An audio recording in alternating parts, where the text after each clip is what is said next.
Speaker series for this semester. Our speaker for today is one of our very own, Sarah Tyson. Some of you might know her, have taken classes with her this semester. She's our feminist philosopher in residence and social and political philosopher. Her areas of interest are obviously mostly in feminism and modern continental philosophy, but also social and political philosophy, as I said. And she is interested in issues of authority and the exclusion and reformation of certain women theorists. And today she will be talking to us about Adrienne Rich's poem, Rape. The title of her talk is Feminism and Incarceration, Reimagining the Machinery with Adrienne Rich. So please join me in welcoming Sarah to our lecture series.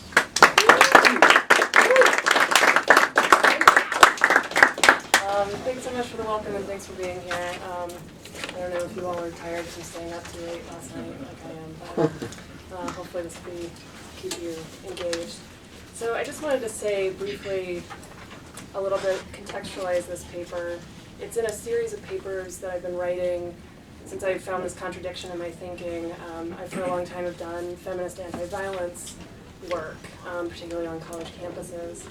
And then last spring I was involved in a philosophy class on death row in Nashville, in Tennessee's death row. And so I got to know 12 death row inmates pretty well and began to think more seriously about prison abolition and to see the sort of conditions that prisoners live in. And what I realized was that feminist anti-violence work relies on prisons as an answer for what happens, for what should be done once violence has happened. Oh, you put somebody in prison.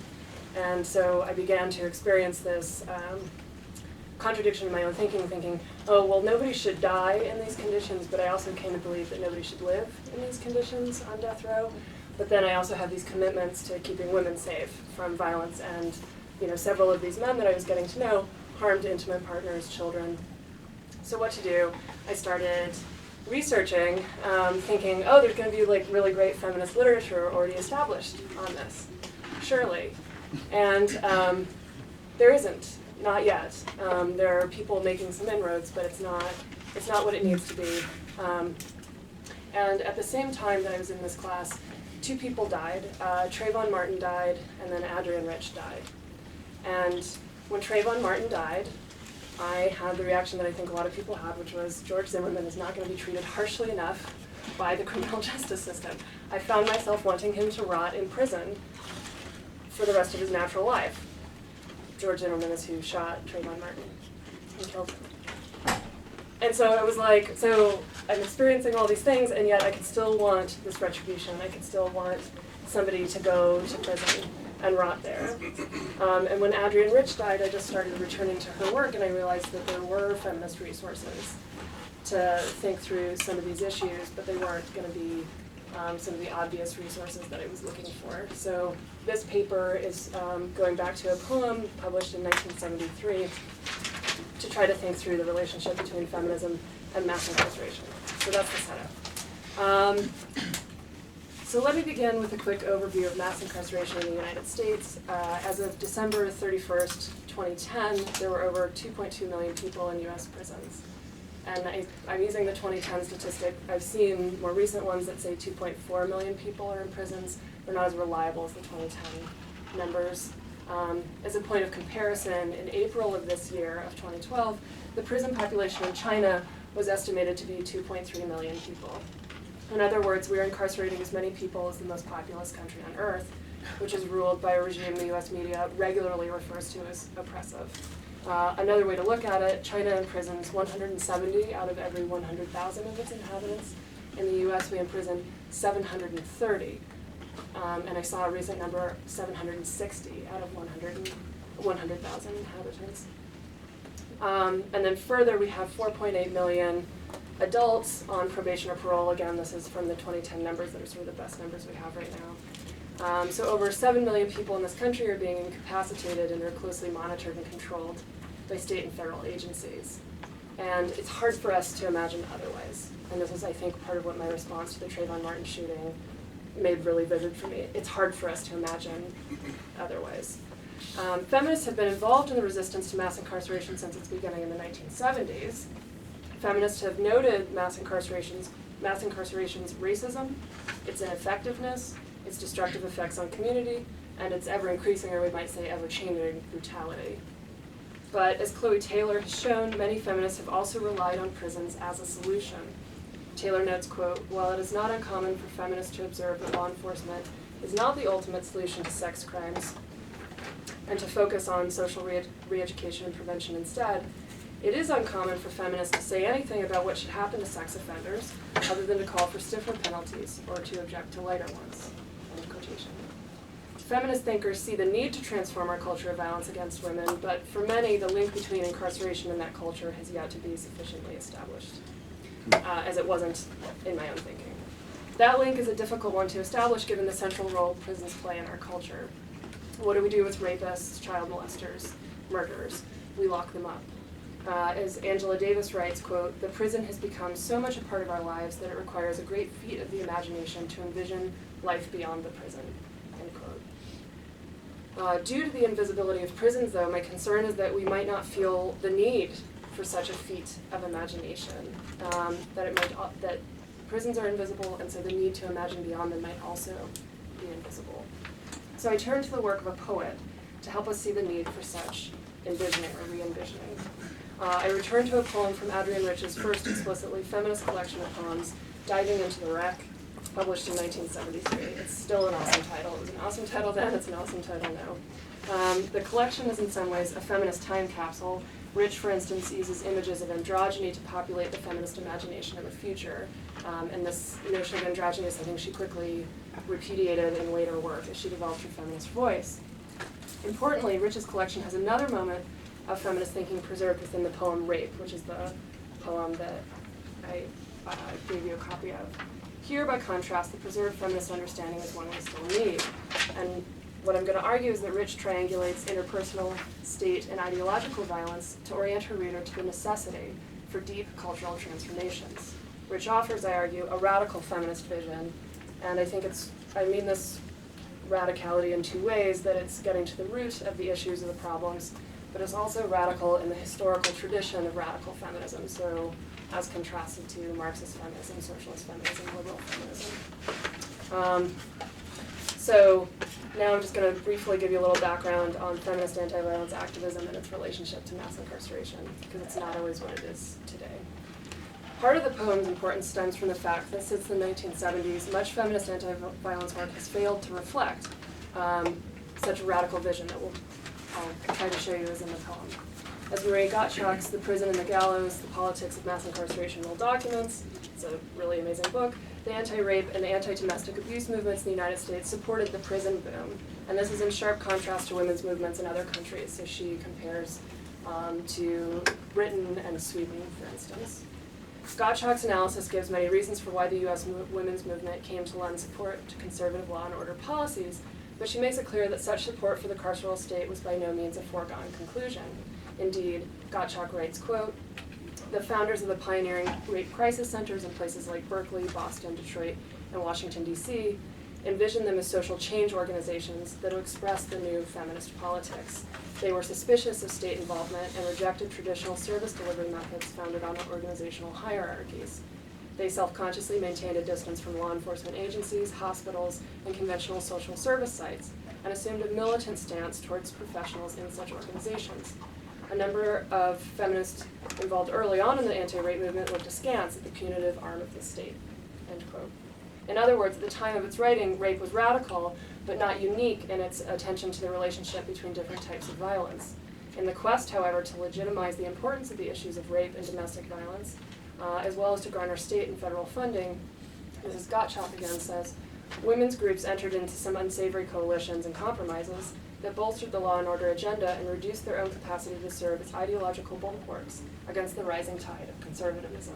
So there became these pragmatic reasons that the rape crisis centers allowed for professionalization and funding to come in, and an alliance with the state.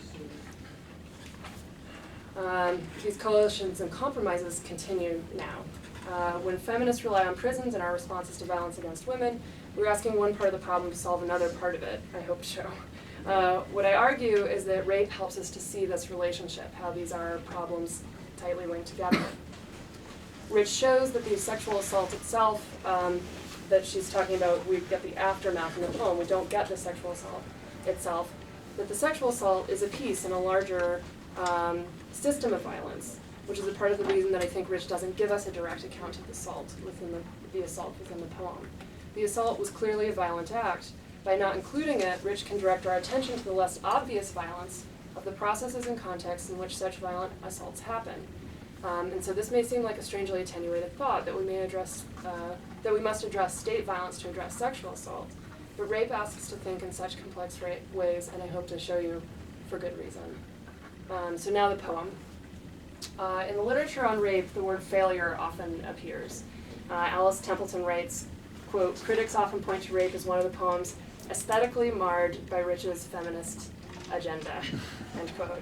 While I will not try to judge its failure or success on literary grounds, though maybe I am arguing for its success on literary grounds, and I'm open to that comment. So though I'm not trying to judge it on its literary grounds, I am interested in its feminist agenda. Rich gives us a complex view of the linkages between interpersonal violence, state violence, and ideological violence. Her poem thereby refuses to individuate the violence of rape. Instead, she exposes the social structures of violence. Written in a moment when the anti-rape movement was truly radical in this country, eschewing the help of police and professionals, Rich's poem crystallizes why such radicality was needed. As we still face epidemic levels of violence against women, that crystallization is, I will show, the poem's success, a success that I think we're still in need of. Rich begins the poem by complicating the identity of a cop, taking the report of a rape survivor. In fact, Rich's poem starts with, "There is a cop." That's who starts his poem. Rich labels this cop a prowler, a father, a childhood acquaintance, an executioner, a warlord, and the rapist. Rich also engages images of violent masculinity. The cop wears boots and a silver badge. He rides not just a horse, but a stallion. His lips are unsmiling. His blue eyes narrow and glisten. In light of this treatment of the cop, some critics read Rich as indicting men in toto as violent rapists. Helen Vendler is so compelled by such a view that she parenthetically insists, quote, "There are decent cops, and decent fathers, and decent brothers too, but they have no place in the consciousness producing this poem," end quote. Rich cannot make room in her consciousness, Vendler claims, for those decent men. Templeton, by contrast, argues, quote, "The poem seems less dedicated to teaching the truth of male stereotypes than to condemning the cycle of stereotypes and closures of consciousness that rape initiates and exemplifies," end quote. Templeton, importantly, allows that Rich may be wielding stereotypes rather than endorsing them, so she might be exposing something about stereotypes rather than saying that there are no decent men. I agree and argue further that by engaging the stereotypes, Rich can show us the ideological practices of creating the social meaning of a sexual assault. That is, Rich can show us how a violent event becomes a rape through a deeply oppressive process that no more allows a survivor to go home, this is language of the poem, than it allows for the possibility of decency on the cop's part. Take, for instance, how Rich describes the process of filing a report. The stanza reads, and this is the second stanza, "You hardly know him, but he thinks he knows you. He has taken down your worst moment on a machine and filed it in a file. He knows, or thinks he knows, how much you imagined. He knows, or thinks he knows, what you secretly wanted." An unidentified voice tells the survivor what the cop is thinking. We, the readers, become witness to two scripts at once: the first steps of state intervention and a narrative of victim blaming. We hear the survivor addressed by a multitude of messages, the repeated "you" making it unclear whether we, as readers, occupy the place of the survivor or the voice speaking to the survivor. Are we being blamed, or are we the ones telling of the blaming? The undecidability of the reader's position is made vivid in the difference between reading the poem silently and aloud. So the difference between me reading it to you just now, so that I'm saying you to you, or reading it and receiving the you silently. By destabilizing our position as reader, Rich makes it unclear how we are supposed to understand the messages of the poem. Thus, it seems less that Rich wishes for us to condemn the cop, or all men for that matter, than to wonder, why does the cop think he knows the secret desires of the person giving the report? Rich is making patent the ideological context of rape. She asks us to wonder why the cop has access to machinery that could kill you. Among other things, certain ideals must be in place for someone to have such access, and they must be in place for that person to be the one to whom you must turn in your worst moment. Most powerfully, the poem raises the question, why is the survivor interpolated in this way? Both in the sense of being questioned by the police, so interpolation is the process of being questioned by the police, and in the Althusserian sense of being hailed as this subject. The poem hails the survivor, but Rich is clearly not trying to achieve the subjectivation of the survivor as the guilty confessor of his secret desire for the assault. So it's pretty clear Rich is not behind the treatment of the survivor in this way. Rich is not pleased by the hysteria. This is again the language of the poem. Rather, by using the poem to occupy the place of the one who hails, I think Rich is trying to expose the process by which that interpolation takes place, and it's no easy task. For the processes and practices by which we become subjects do not easily rise to the level of our notice. As Althusser wrote, the obviousness that you and I are subjects, and that does not cause any problems, is an ideological effect, and he calls it the elementary ideological effect, end quote. Althusser's point is not just that the elementary ideological effect, Althusser's point is not just that the elementary ideological effect is that we are subjects simpliciter, but that we are subjects in our subjective complexity. The cop need not have intended anything. He could even be, in Wendler's terms, decent. He need only to have engaged in the practices of policing, taking the report, to become the subject Rich's poem dramatizes. The ideological context of rape pre-exists this assault. The boy who grew up with your brothers, and that's one of the descriptions that Rich gives of the cop, did not have to decide to become someone who blames victims. Rather, when he decided to become a cop, he decided explicitly and implicitly to engage in the practices that makes one a cop. If, in this boy's context, to be a cop means to have access to deadly machinery and to imagine what a survivor secretly wanted, then that is the role one assumes to become a cop. Or that is the role one assumes until someone disrupts the obviousness of these requirements with a critique. I take it this is part of the importance of the feminist movement in the United States, is that those were not, those become interrupted as the sort of things that a cop did. Interestingly, while the cop is clearly male, Rich does not gender the you of the poem. If in your reading you feminize the survivor, then I think you're experiencing one of the most complex successes of the poem, and one of its most important points. Rich illuminates the almost inevitable alignment, and it took me many, many readings before I noticed that the cop is male, but the you, we don't have a gender for. So if you feminized the survivor, I think you're in good company of a lot of readers. But one thing we can say then is that Rich illuminates the almost inevitable alignment of femininity and rape by showing us ourselves making that connection, interpolating the survivor as feminine. Indeed, the strong reflexive link that Rich exposes between femininity and vulnerability to rape in the US strengthens the importance of feminists addressing mass incarceration. I know you thought I'd forgot about it, but I'll return to this point shortly. So the poem is in the second person, I argue, because that is the perspective from which we can see the many forces converging on the survivor to render the truth of the assault. We can watch tropes of police behavior, one hand touching his gun. The cliched phrases that can suddenly take on deep personal significance, your mind whirling like crazy, and that's a line that the critics just hate, that mind whirling like crazy line from the poem. And the diagnosis, that the hysteria in your voice pleases him best. We can see all these settle into their places around the event as though dictated by a force greater than the survivor. But of course, these tropes, cliches, and diagnosis are much greater than the survivor. While we can participating in shaping how social meaning is made, in the power and balance of interpolation, we as subjects are also fundamentally made by practices far older and much bigger than each of us. That is why we need political movements.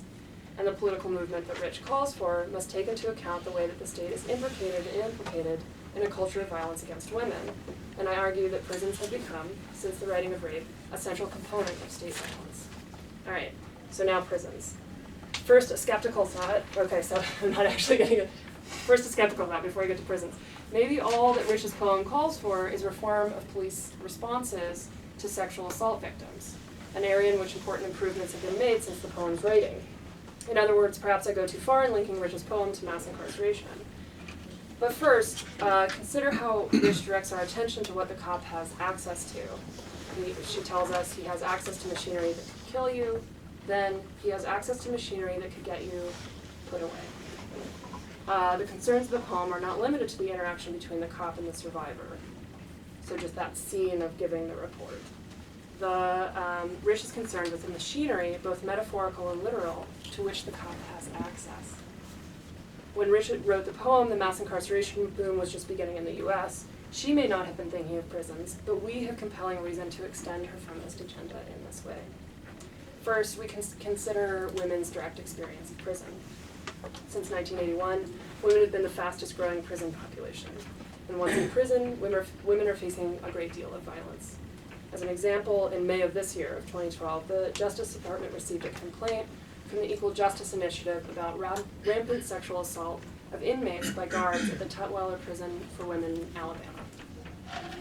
More than 50 interviews of inmates revealed a pattern of sexual assault and cover-ups at the facility. This complaint was received days after the Department of Justice released a report that nearly 10% of inmates are sexually assaulted while incarcerated. So the Department of Justice says that 10% of inmates are assaulted while in prison, sexually assaulted while in prison. The rates of assault are much higher, but one thing to note is that when the Justice Department says that it's 10% of inmates, they say, but we have reason to believe that the numbers are actually much higher. Even the Department of Justice thinks that their statistics on this are probably low, but 10% of people in custody are sexually assaulted. The report showed a higher incidence of sexual assault and abuse by guards than by other inmates. Thus, if we are concerned with violence against women, then prisons must be a site of our concern. So this is like, if you're going to do feminist anti-violence work, you got to think about all the women who are being subjected to violence or vulnerable to violence in prison. Second, we also know that it is women of color and poor women who are most likely to face incarceration. White women are more likely to be given parole, and women of color sent to prison for the same types of crimes. Indeed, African American women are incarcerated at 4 times the rate of white women. Let me note, many of the statistics on racial and class disparities in incarceration come from Insight, and this is their self-description, a national activist organization of radical feminists of color, advancing a movement to end violence against women of color and our communities through direct action, critical dialogue, and grassroots organizing.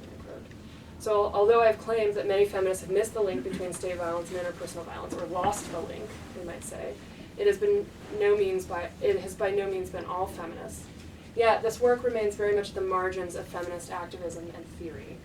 Rich was one of the first white women of the second wave to respond to critiques of racism and classism within feminism, both in her work and her activism. And it's time for those who advocate feminism to once again follow her lead to take on this issue. Third, while it is probably not, unfortunately, surprising to anyone who has worked on sexual assault issues to learn that prior experience of sexual assault increases the likelihood that a person will be sexually assaulted in prison, and this holds true for men and women. So experience of sexual assault prior to imprisonment increases the likelihood that somebody will be sexually assaulted in prison. There is a surprising related fact. For women, prior experience of sexual abuse is a risk factor for incarceration. Of 150 women studied at a maximum security institution in New York State, researchers found that 95% of the women reported severe physical or sexual abuse during their lives. Larger government studies of state and federal institutions return pretty consistent percentages ranging from 43 to 57%. So this is higher than just the general rate in the general population. In other words, for women, there is a correlation between sexual abuse and imprisonment. Feminists have made sexual abuse and assault public issues. Now that work must be connected to the system of mass incarceration and who is doing time in it. But I suggest that even if not a single woman went to prison, prisons would still be part of the deadly machinery to which Rich refers. To see this, let's return to Rich's decision not to gender the interpolated individual view of the poem. In my analysis, I maintain that one of the things Rich exposes is a link between femininity and vulnerability to rape in the US context. That link is by now widely theorized, if there's still some contention about it, but it's quite widely accepted in feminist literature, quite widely being explored. And some feminist theorists have extended that point. Christine Hallowell, for instance, argues that rape is a practice that masculinizes men as well. So rape's not just a practice of feminizing women or feminizing someone, but it's also a practice of masculinizing. She points to prisons as a site in which we can see this effect of rape. She, quote, "This masculinizing character of rape," Hillel writes, "is very clear in, for instance, Peggy Reeves Sanday's ethnography of fraternity gang rape in North American universities, and in particular in material on rape among male prison inmates. In the eyes of these rapists, the act of rape marks them as real men and marks their victims as not men, as feminine," end quote. Prisons are not, I argue, just sites in which we can see these ideological alignments. Prisons are also a crucial site of their production. So I'm saying that they're not just where we can see this work that rape does in masculinizing and feminizing, but this is a site of the production of that meaning. As Don Sabo explains, quote, "In the muscled, violent, and tattooed world of prison rape, woman is symbolically ever present. The prison phrase, 'make a woman out of you,' means that you will be raped. Rape-based relationships between prisoners are often described as relations between men and women, and in effect conceptualized as master and slave," end quote. That is a point clearly seen by Men Against Sexism, a group founded by prisoners in the Washington State Penitentiary at Walla Walla to respond to the problem of prisoner rape. And this was in the late 70s that they did this. In writing of why they focused their energy on sexism, they explained, quote, "The idea was that in abusing one another, men used sexist concepts such as equating openness with weakness.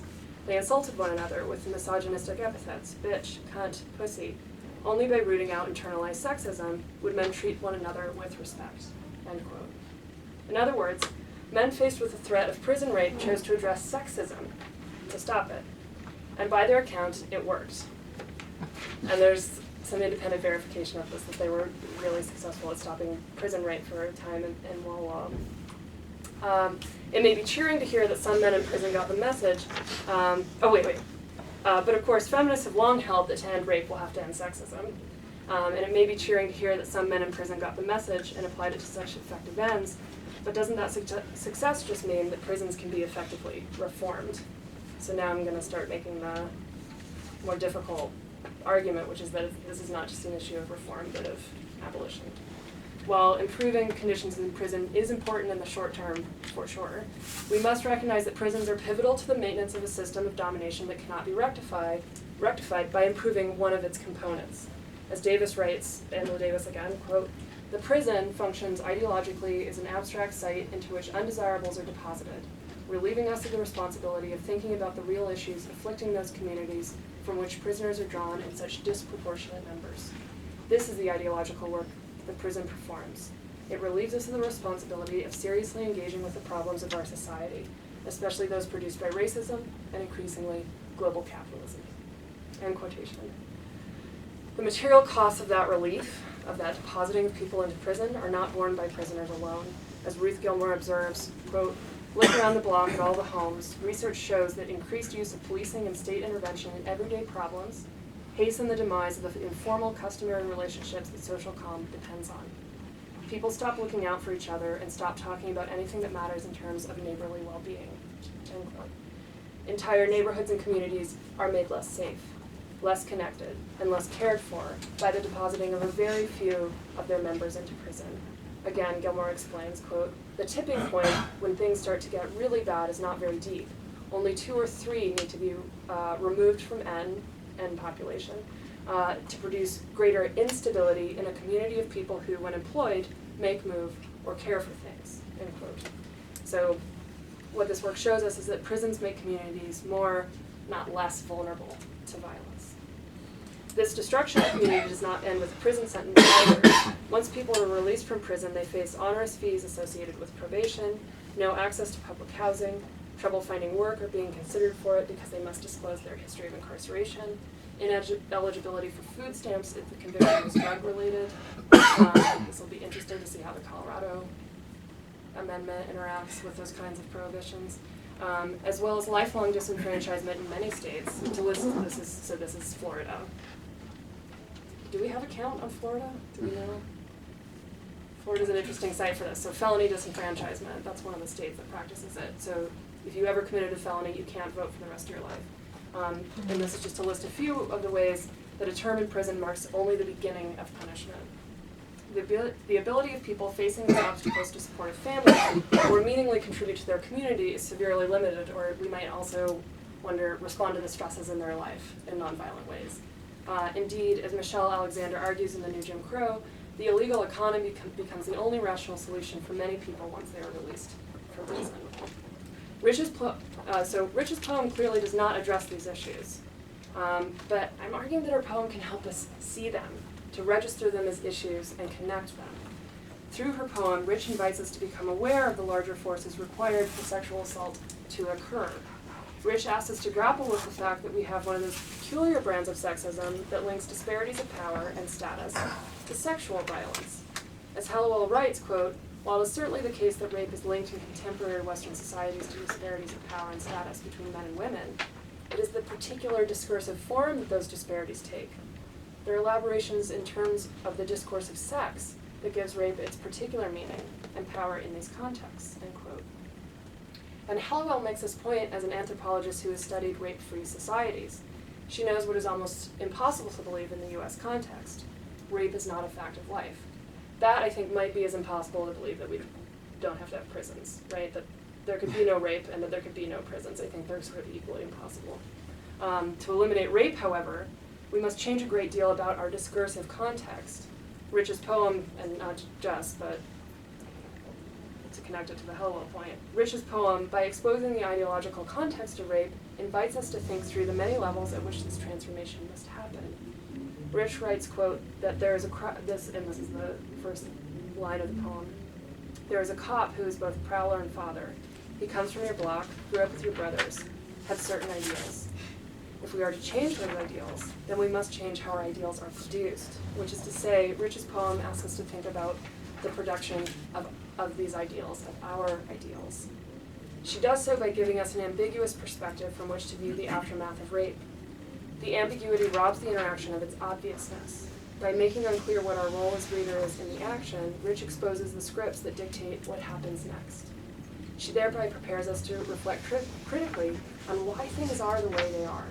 She suggests, poetically, a radical feminist vision that is too easily lost in the desire to punish those who have harmed women.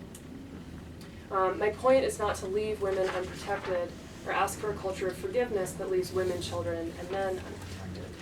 As Incite again incisively notes, they're really great on this, quote, "Prison and police accountability activists have generally organized around and conceptualized men of color as the primary victims of state violence. Women prisoners and victims of police brutality have been made invisible by a focus on the war on our brothers and sons. And, quote, "The various alternatives to incarceration that have been developed by anti-prison activists have generally failed to provide sufficient mechanisms for safety and accountability for survivors of sexual and domestic violence," end quote.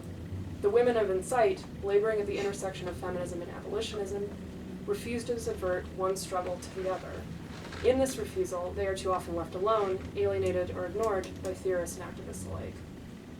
So it's not just Rich that's a resource. It's part of what I'm saying. It's also folks like the folks of Incite. Clearly, finding alternatives will not be easy, but we will not find them so long as we rely on prisons as our answer to violent crimes. Within feminism is an important tradition of critiquing and resisting mass incarceration. Among them are the voices in the abolition movement who have firmly maintained that asking women to sacrifice their safety and their integrity to protect their communities from the carceral state will not result in sustainable solutions. But prisons are also the obvious answer to crime in our current ideological context, and feminism has not been immune to this obviousness.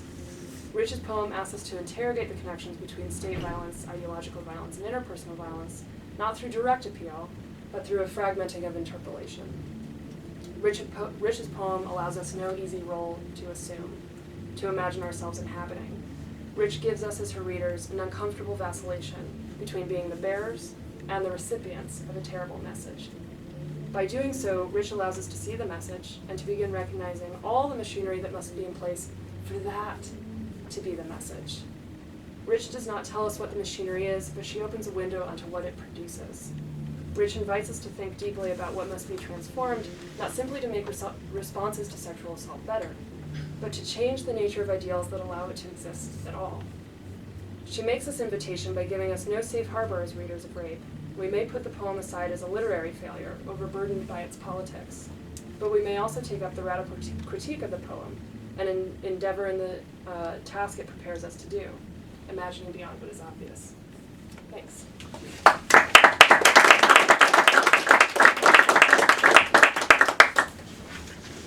So I think I have to take questions, right? That's right. No, I'm looking forward to it. Can't escape. Yeah. I had a question. Well, thank you for the paper. I really enjoyed that. And I'm wondering where the prison is. I mean, how you conceptualize prisons, and just to give an example of where the question is coming from. Because not long ago I was looking up the Colorado State Registry of Sex Offenders, and lots of states have these. Yeah. But it's fascinating, you know, that you can go onto a map of Denver and just find out where, you know, registered sex offenders live. And Did you notice clusters when you were looking at the map? oh yeah, actually. They all live about 2 blocks from my house. Are you Seriously, serious? by And our my house, we noticed that there's this massive cluster. There's an apartment building We lost one where there. once they get out of Both county, houses cleared folks out. move into. Right. Right. But there seems to be a kind of, I'm not sure exactly how the registry works, but it appears that one of the ways that they try to police people to maintain updating the registry and letting them know where they live and so on is that they divulge specifics about the crimes committed by people on the registry if they are not complying with the rules for being on the so about most of the people who are registered, you can't actually get specifics about their crimes, but others you can. Anyway, it's a weird like half prison or like a halfway house where they're in, you know, they're living among us, going to the same grocery stores and what have you, and yet they're not free in the same way that those who are not registered are free. Right. And so that leads to the broader question of, well, what is the prison exactly? Is it a place? Is it a system with a kind of trajectory of where you are in life and what institution you're at? And Yeah. The latter. Right? It's the latter. It's not just the place. I mean, the place, I think we can't, I think the places where we actually incapacitate people in cells are really important and sites that we have to think about. But you're absolutely right. You're drawing out one of the big consequences of how we deal with crime, which is that people are not done when they've done their sentence. So this isn't just parole and probation. There's a big movement about checking the box. So if you've ever filled out a application for a job, there's a box on there, are you a felon? Right? And this isn't not are you currently serving time for a felony, but have you ever served time for a felony? Have you ever been convicted of a felony? And you have to check that box if you've been convicted of a felony. Now there are some people who will employ felons, but it's not a broad swath of the job market. So this is another way that the system is far beyond the walls. And I think it's easy for us to think that in some way we're not being affected by this system. But there are 1,000 small ways in which this kind of state control touches us all. I mean, these clusters of sexual offenders is an interesting example that it's like, well, okay, so you know that 2 blocks from your house are sex offenders. Are you safer? I was trying to look up general, like how often people were gonna break into my car. Well, you can that you find get the same you can listing find at the this. same moment. This is the big deal that Microsoft's involved in, is that they are going to have maps about which neighborhoods to avoid. It's not just like how to get from point A to point B, but how to get there demographically safest. These are interesting. I mean, these are interesting questions about it's like the levels of terrorism threat, right? That it's like, oh, we're at orange, and so my behavior changes in what ways?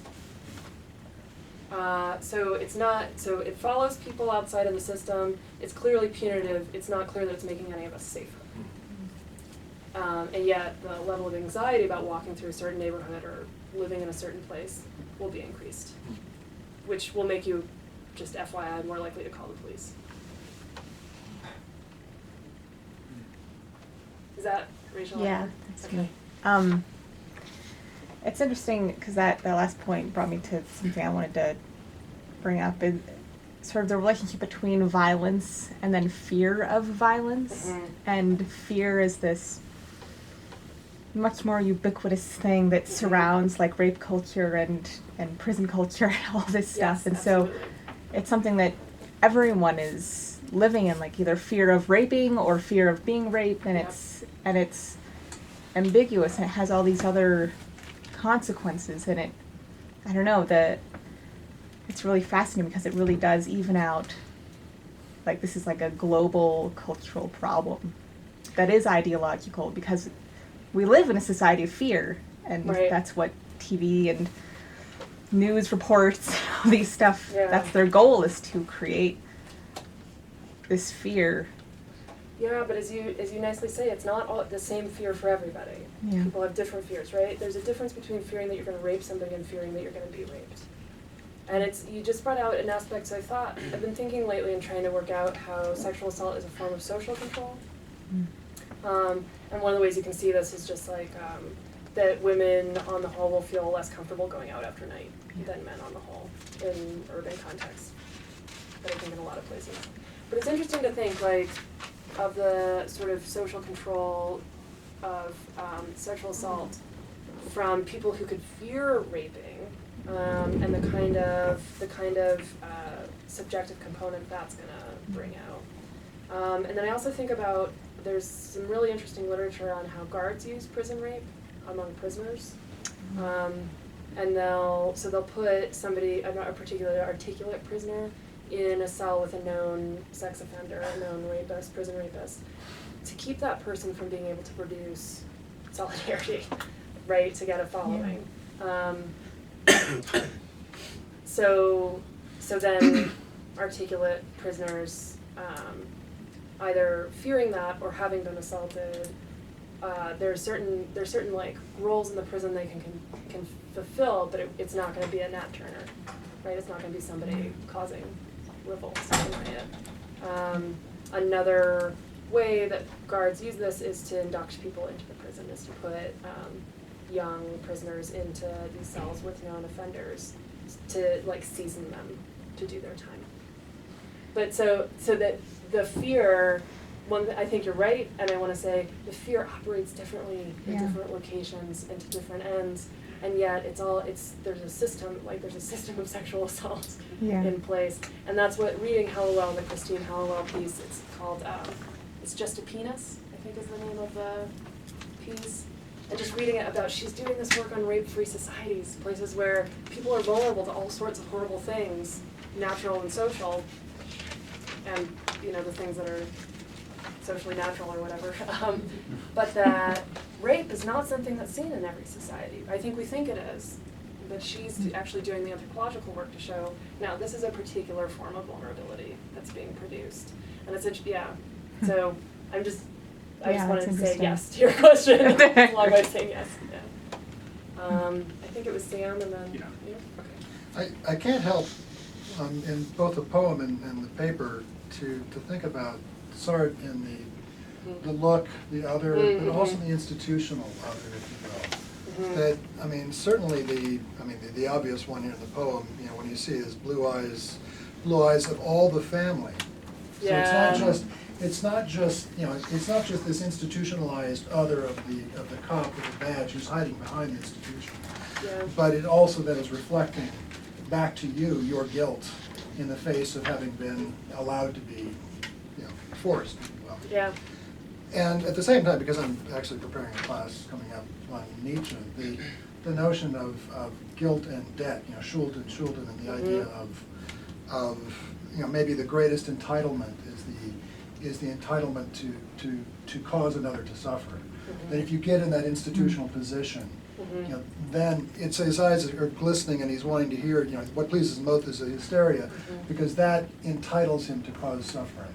Yeah. That empowers him to engage in that, it becomes a righteous act of suffering, Right. causing suffering. Right, and this is where this category of decency that Wendler introduces becomes so complicated, right? Like, because she wants to be able to claim there's decent cops, and so if we live in a situation in which there's no structural position for decent cops, then I hear the desire for the claim, but I'm not sure we can make the claim.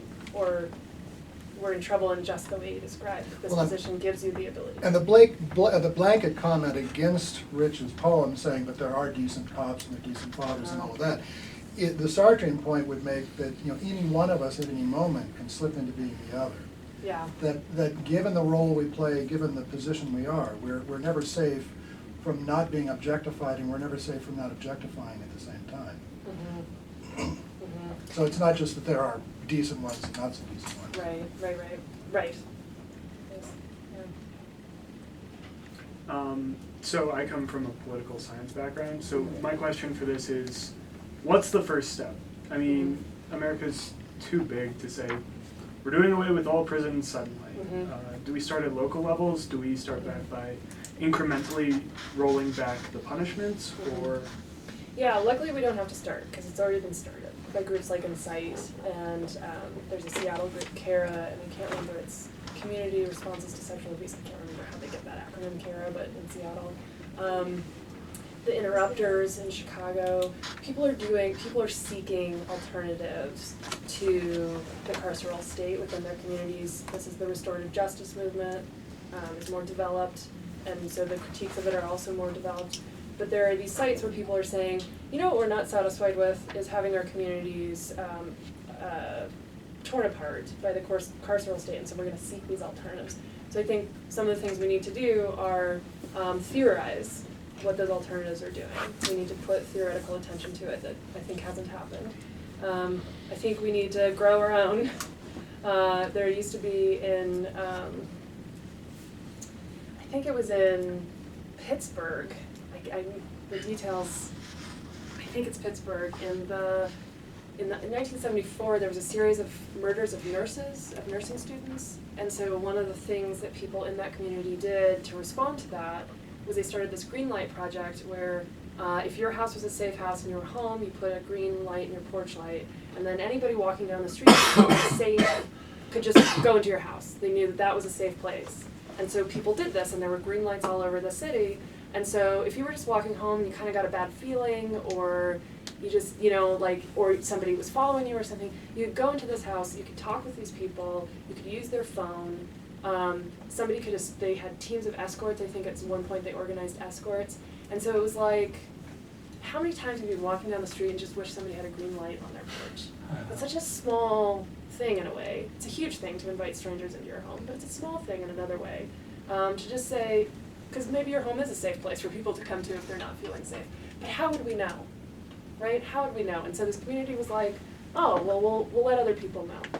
So I think there are things like this that get organized at the grassroots all the time. And so we need to theorize it more. We need to grow our own. And I think we need to capitalize on a moment in which prisons are too expensive for us, and push harder on that. And that not only are prisons too expensive for us, but the law and order rhetoric of politicians is too expensive for us. And then I'm serious about the Colorado prop. You know how many people are in prison for possession of marijuana in this country? It's a lot, right? This is what Michelle Alexander's book is about, the number of people who are in prison for nonviolent drug offenses. And this is the crack cocaine versus powder cocaine, that law reworking thing, finally, right?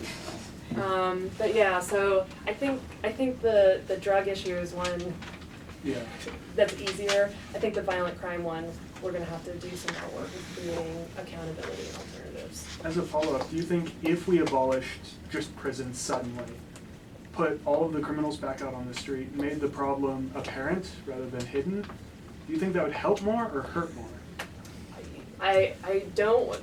That's such a hard question, because listening to death row inmates, to these guys that I knew and still write letters with, it's clear in the lives of many of them that a period of incapacitation where they had to think about what had happened was very important. And so I don't know that we could just be like, oh, there can't be any room for this kind of incapacitation. What's really clear to me right now is there's nothing corrective about our system. And there's nothing, these men have produced these reflective, relationships to their own lives and to the world despite the system they are in, not because of the system they are in. So I don't want to go down here like dystopic, because there are a lot of people who have been harmed by people in prison. Like, but we also know that 95% of people who go to prison will get out of prison.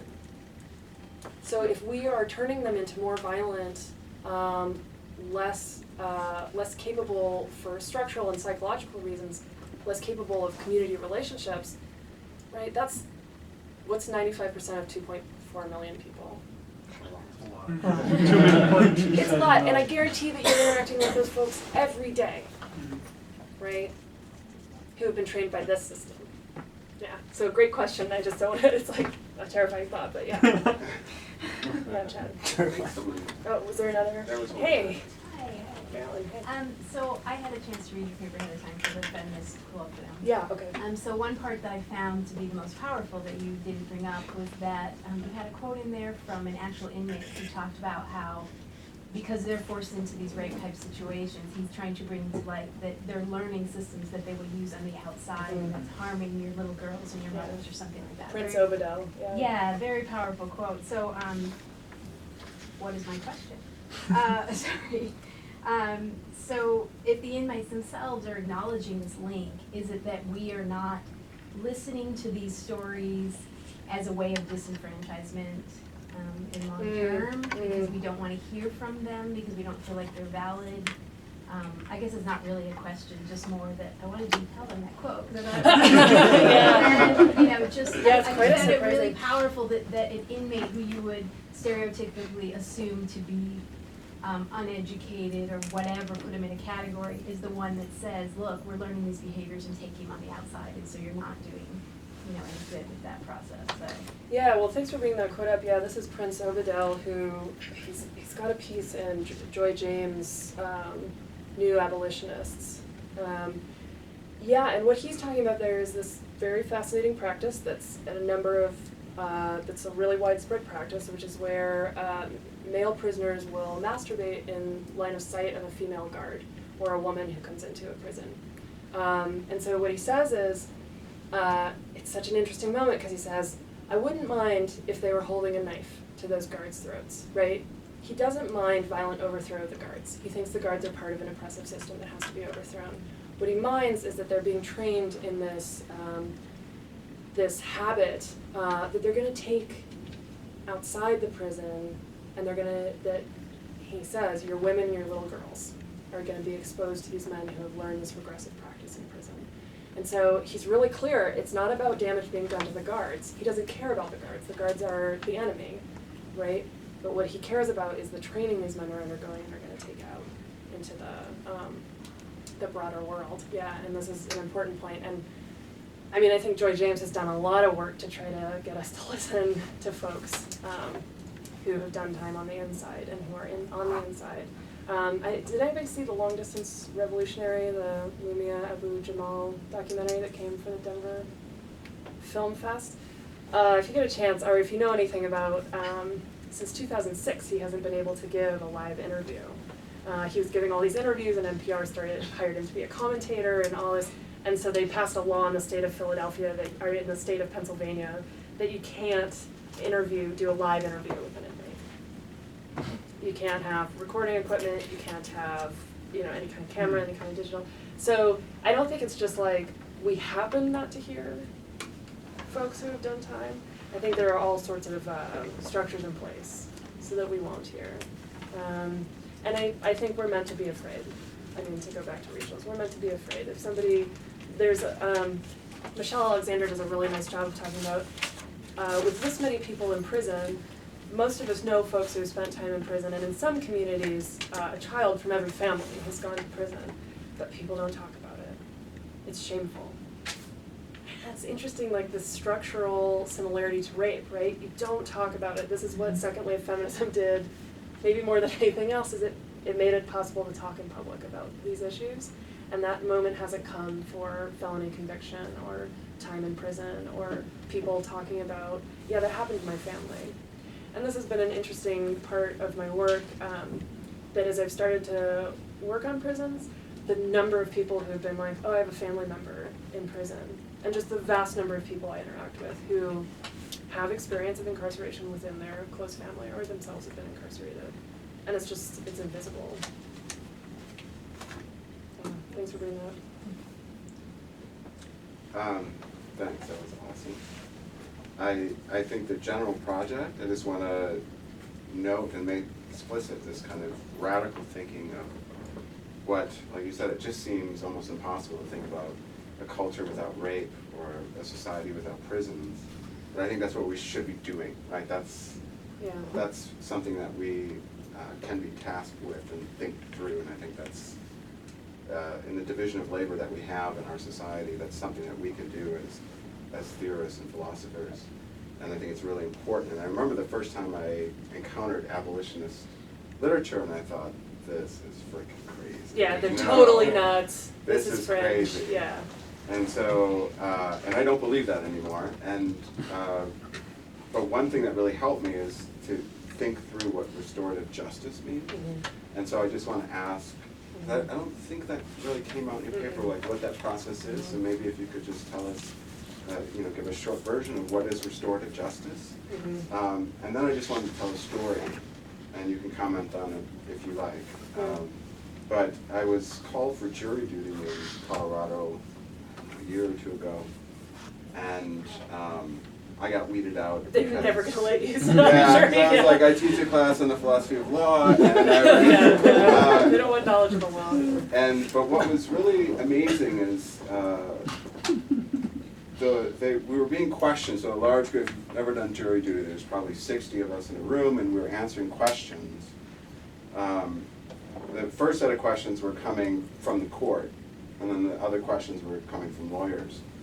And one of the questions, a lot of them had to do with how much interaction have you had with police, law enforcement, prisons, etc. But one of the questions said, how many of you have been involved or experienced a crime, but it hasn't gone, there was no conviction, or somehow, so basically, how many of you have been affected by crime without us having a record of it, right? Because we want to see. And every single woman said that they had been sexually assaulted or raped. And we're talking 30 women in a room, every single one of them. And I was blown away that they admitted it. Yeah. And they said, I called the police, but nothing happened, or I was too ashamed, and so I didn't make contact. Yeah. And I was eliminated right away. I mean, after that round, I was voted off that island.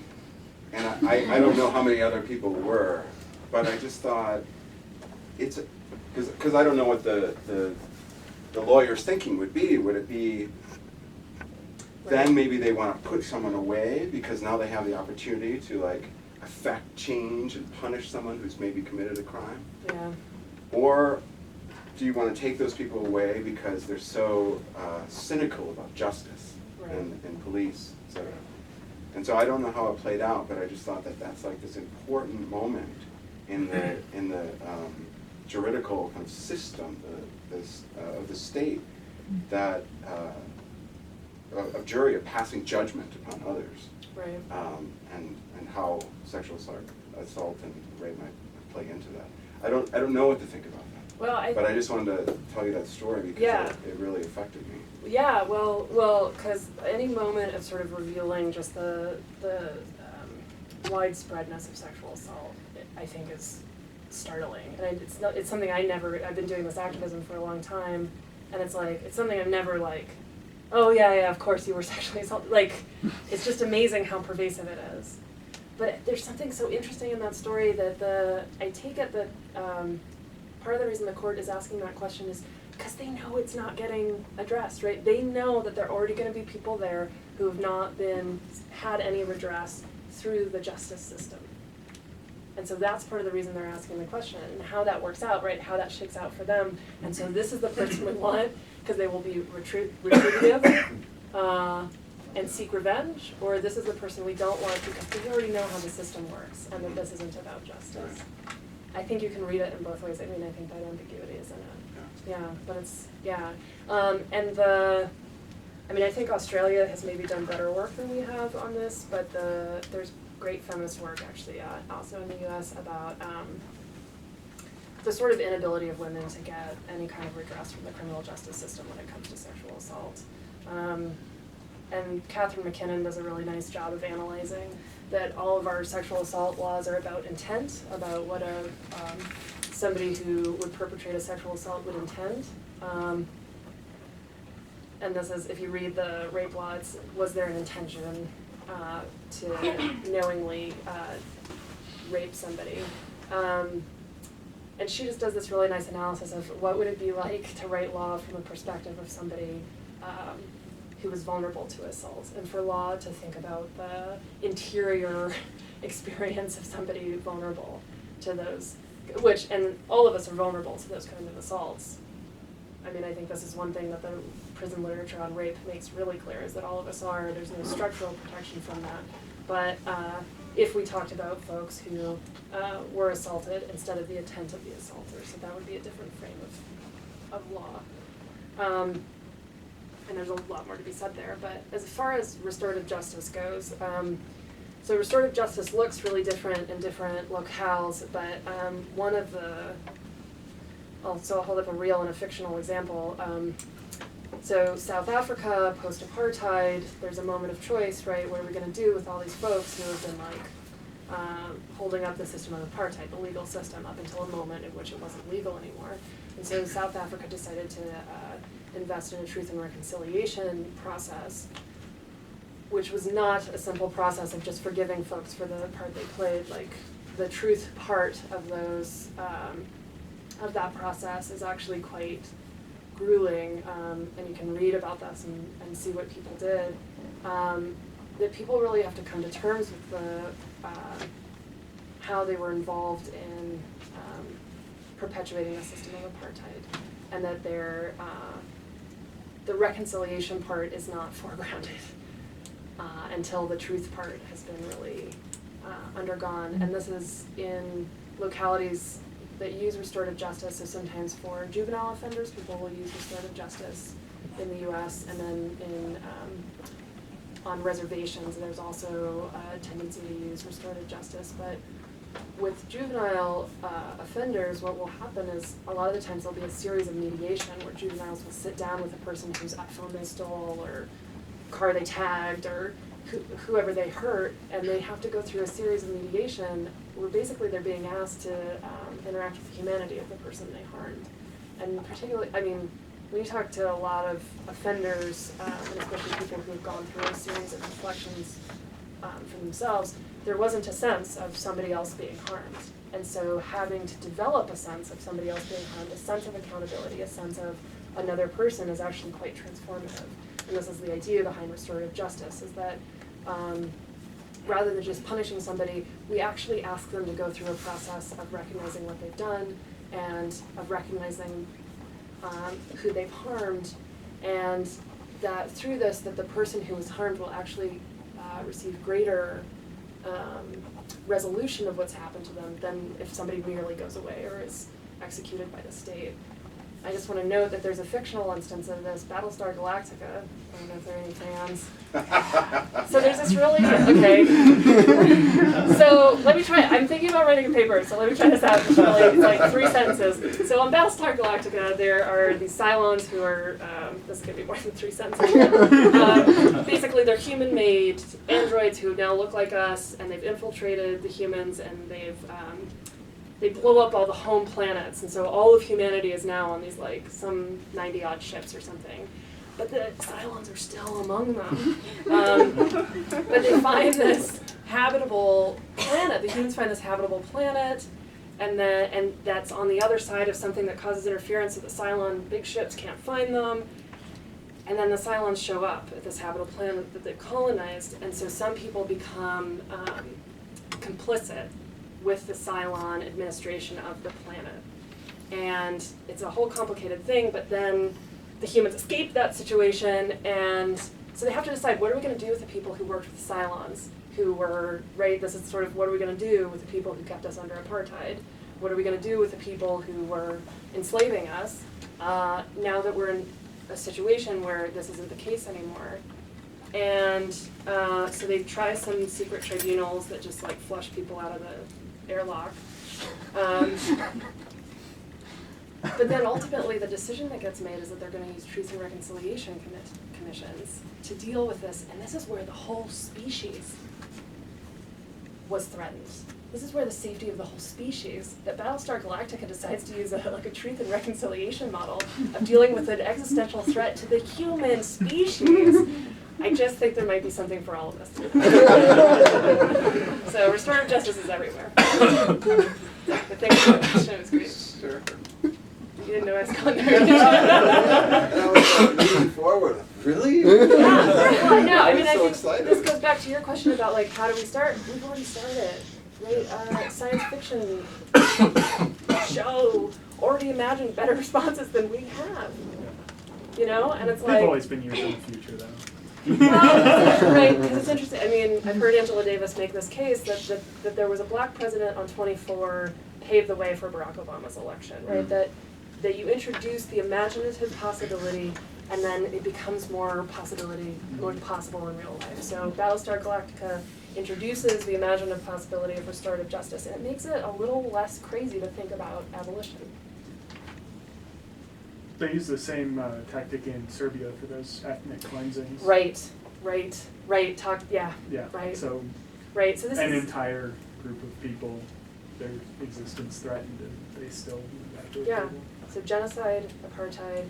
Now, some of the important feminist critiques are that, for instance, in indigenous communities in New Zealand, part of what's happened for some of their restorative models, there's a really good study of this, is that when there's violence, family violence is what indigenous communities tend to call things like domestic violence, sexual assault. When there's family violence and there's a restorative justice model, a mediation model, that what happens is that there will be pressure on women who are assaulted to simply forgive and move on, and that there's not a real truth and reconciliation process. And this, I think, is a concern that Insight raises, and that I think we have to remain really alive to. This is why it's not just abolition, it's also feminism and abolition, because women, this is old analysis that women are asked to sacrifice, and women are sort of interpolated as individuals who sacrifice, and we can't have a justice system just based on the sacrifice of women who are like, oh no, it's okay, right? We don't want to be policed, and so I'm not going to make a complaint at all. Or accountability, right? Let's both not appeal to the police and make people accountable. Yeah. Can I just add a comment? I just think it's really interesting. Well, two quick comments. One, that I think the restorative justice model makes us kind of fulfill our obligations to the other and face the other, and that's incredibly hard. And some people would actually probably rather be in prison than actually face up. And there are cases of this where people Yeah. choose prison over a restorative justice model. And the other comment was the kind of flip side of that is because the state is the kind of mediator here, the intervener here between perpetrator-victim relationships, that often people who are harmed don't want prosecution of those who did the harming, or don't want the death penalty, don't want these things, but they don't have a choice, right? And so this just goes, I'm trying to contribute to the possibility of thinking abolitionism, is that there's already a lot of people who don't want things to play out as people who've been harmed, who don't want the kind of incarceration and prosecution that's happening. They would rather have this, but they have no choice. And so there is, in a sense, already state resistance or inhibition to that kind of process That's from right. happening, That's right. even though people are publicly stating that that's what they want to do. Yeah, and you'll see this also in testimony of rape survivors who do prosecute, do seek prosecution. They'll sometimes talk about that process as the second assault. And so even if they do want retribution, that the process by which that is sought ends up being a re-violation or another violation. And so again, this sort of like sight of deep dissatisfaction with the way that we're doing this, and that people aren't being kept safe, and people aren't being satisfied in their demands for justice. Yeah, it's important to underline. Are you tapped out for questions? Oh, please. I just think it's interesting how in the poem there is victim blaming, Yeah. and it's done by a man, but I've heard an instance when it's been done by a female officer, Yeah. and I think it sparked like a whole movement called the slut walk, Uh-huh. where women Yeah. just basically wear whatever they want and have like a giant parade. Yeah. I think it's just, I don't know, that's not explicit in the poem, that it can be women demonizing other women. Totally. No, this is a great point, and one of the things that there's a study at Indiana State University about fraternity rapes, and they find all these mechanisms in place that, because fraternities at Indiana control the social life of campus and also alcohol, and so they find all these contributing factors to why there's fraternity rape, but one of the big contributors is that so the highest rate of sexual assault is for first year women in their first few weeks at school. And one of the things the study found is that part of the reason this happens is that women don't have the social bonds to look out for each other at that point, and older women who know that sexual assault will happen will become either involved in a victim blaming, she should have known better, right? So I know this is going to happen, but I don't have responsibility for it. She should have known better. Or they'll think of it as an initiation that they themselves went through, and so these young women have to go through. And so I think you're right that it's not just like, oh, men are doing this to women, but we live in a complex situation of people interpolating each other in these ways, or like calling each other blamable for things that it's sort of, when you take a step back from it and begin to do this kind of work, it's like, blame seems like the least interesting way we can think about this. But you're totally right that those dynamics are not strictly gendered. We have a gender swap. Yeah? Yeah, we had a slut walk in Nashville. Yeah. And does it happen regularly or it just happened the once? No, no. I think it's an annual. Oh, so it's an annual thing. Yeah. It's, Was it spring or early summer? I've been to 2, oh, I know it's been for at least 2 years.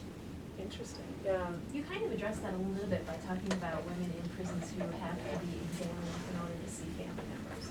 Maybe I made the leap. That was to in the say other that- paper, yeah. Maybe I was making the leap that the people that were examining them were other female guards, maybe it was doctors, I can't imagine doctors were doing that. But No, it's COs, and it's not always women.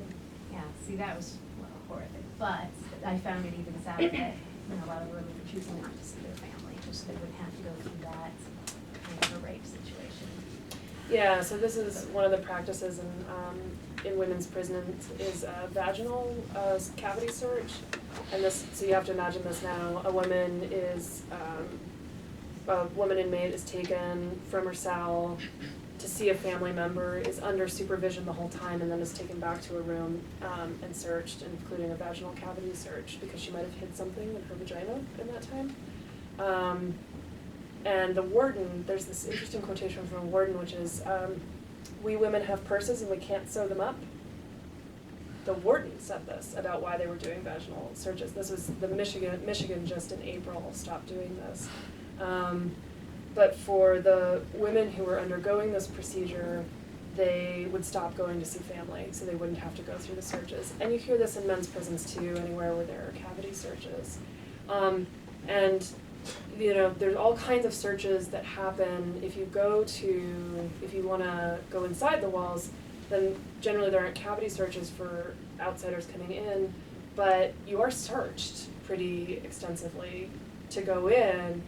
And this, the number of people who find this re-traumatizing, who find this violating on the first order, such that we know that part of the way that people don't end up back in prison is they maintain family ties. And so when these women choose not to see their family, sometimes their children, 75% of women in prison are mothers. I think it's 75%. And then some really high number, like 7% of women who are incarcerated are pregnant. And so that kind of like breaking apart of community bonds just through a search procedure, right? That sort of like isolation of the prisoner through search procedure. And I felt like it was the women who were kind of in charge of doing those procedures who were participating in the rape act themselves, which kind of connects to what you were saying. Yeah. Yeah, there's some really interesting work on women CO officers and how they have to inhabit a masculine persona. It's interesting work. I'm not sure, I haven't done enough work on it to know how I think it shakes out, but.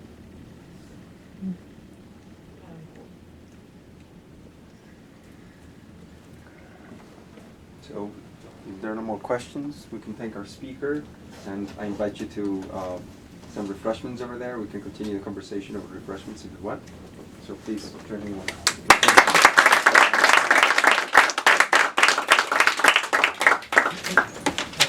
You will, however, be searched on the way out.